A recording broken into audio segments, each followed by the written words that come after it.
Di pembelajaran bahasa Indonesia. Nah, untuk sekarang materi kita yaitu mengenai puisi, teks puisi. Apa aja sih itu teks puisi itu? Pasti kalian sudah familiar lah ya, tapi Bu Guru akan menjelaskan lebih detailnya di slide selanjutnya. Oke, kita lihat ya. Oke, sebelumnya Bu Guru akan menjelaskan dulu tentang kompetensi dasarnya. Apa aja sih yang akan kita pelajari di puisi ini? Yang pertama, kalian nanti memahami unsur-unsur pembangun teks puisi. Nah, terus setelah itu kalian bisa menelaah unsur-unsur pembangun teks. Nah, setelah itu kalian bisa menyimpulkan unsur-unsur pembangun dan yang terakhir kalian bisa menyajikan gagasan perasaan, pendapat dalam bentuk puisi. Ini mengarah ke kalian nanti menulis ya. Nah, untuk yang ini, pasti kalian bertanya-tanya, apa sih tujuan kita tuh, kok kita ngapain sih kita belajar puisi? Nah, Bu Guru memberikan teks puisi ini, materi puisi ini, agar kalian nanti bisa mengetahui pengertian puisi, terus menjelaskan unsur-unsur teks puisi, menjelaskan unsur-unsur pembentuk teks puisinya, terus unsur-unsur pembangun teks puisi, dari perjuangan, lingkungan, hidup, sosial, dan lain-lain ya. Terus juga membuat kesimpulan tentang unsur-unsur pembangun dan makna teks puisi. Kita ke pengertian puisi. Apa sih itu puisi ya? Nah, ini udah di sini Bu Guru tuliskan ya. Puisi itu adalah sebuah bentuk karya sastra yang mengungkapkan suatu pikiran serta perasaan dari penyair. Nah, jadi ide-ide yang kalian tuangkan disusun rapi, ide yang secara imajinatif itu kalian susun secara rapi dan kalian tuangkan ke dalam menjadi puisi. Nah, cuma nanti kalau puisi itu kata-katanya harus retorika atau ada diksinya ya. Apa sih itu retorika dengan diksi? Nah, oke, bentar lagi Bu Guru akan jelasin. Yang jelas kalian harus paham dulu tentang pengertian puisi ya. Kita ada dalam unsur-unsur pembentuk puisi. Ada unsur intrinsik, ada unsur ekstrinsik, sama dengan seperti cerpen.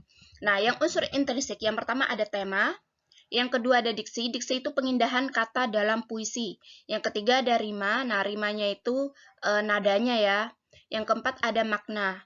Dalam setiap karya tulis pasti ada makna dan ada amanat dari kalau makna itu dari isi teksnya, kalau amanat itu dari penulisnya. Oke, selanjutnya Bu Guru akan menjelaskan tentang unsur ekstrinsik. Nah, unsur ekstrinsik yang pertama latar belakang penulis. Biasanya penulis itu menuliskan puisi yang sesuai dengan latar belakangnya. Seumpama dia itu kayak Bu Guru sebagai guru, pasti Bu Guru tuh mungkin menuliskannya tentang pendidikan, contohnya seperti itu. Nah, yang kedua, keadaan masyarakat saat puisi tersebut dibuat. Nah, maksudnya itu, penulis itu hidup di lingkungan yang bagaimana, atau hidup di masa bagaimana. Contohnya mungkin kalau dalam kepahlawanan kayak kemarin, karena kita masih bulan November ya, 10 November, pasti penulis-penulis di sana itu menuliskannya itu di temanya itu tentang kepahlawanan, mungkin contohnya seperti itu. Yang ketiga ada unsur sosial, politik, budaya, agama, pendidikan, dan cinta. Nah, ini cinta yang sering kalian sukai ya, puisi-puisi romantis. Oke, selanjutnya ada unsur-unsur pembangun puisi. Yang pertama ada bunyinya. Karena puisi akan kita baca ya, bukan hanya kita tulis. Yang kedua diksi. Diksi itu pengindahan katanya. Yang ketiga ada bahasa kiasan di sana atau kata konotatif ya, bukan kata sebenarnya. Yang keempat citraan puisi. Yang kelima sarana retorika puisi. Tahu retorika itu? Retorika juga pengindahan kata ya. Nah, yang keenam bentuk visual puisi. Yang ketujuh adalah yang selalu ada makna puisinya. Ya oke, sekarang Bu Guru akan menjelaskan tentang struktur fisik dan struktur batin puisi. Nah, kalau struktur fisik itu mengarah ke tampilannya yang bisa kita baca. Kalau struktur batin itu tentang maknanya.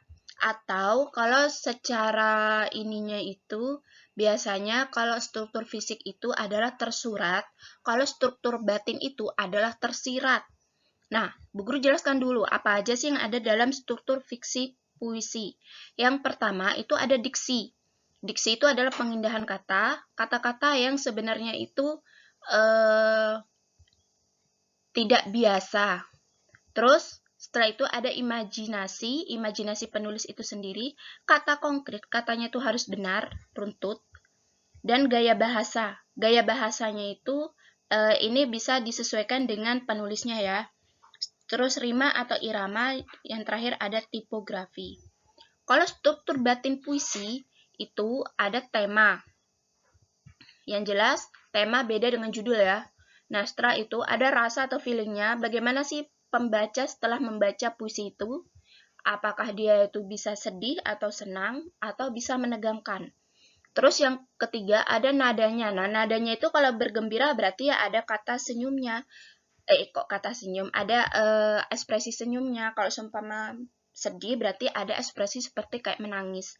Terus yang terakhir harus ada amanatnya ya. Jadi setiap karya tulis apapun itu harus mengandung makna. Penjelasan dari Bu Guru dan ingat kalian harus tetap jujur ya dalam melaksanakan tugas kalian. Nah, jangan lupa pekerjaan kalian harus selalu dikumpulkan karena ini berpengaruh untuk nilai pas kalian nanti. Oke, sampai ketemu lagi di bab selanjutnya dan terima kasih.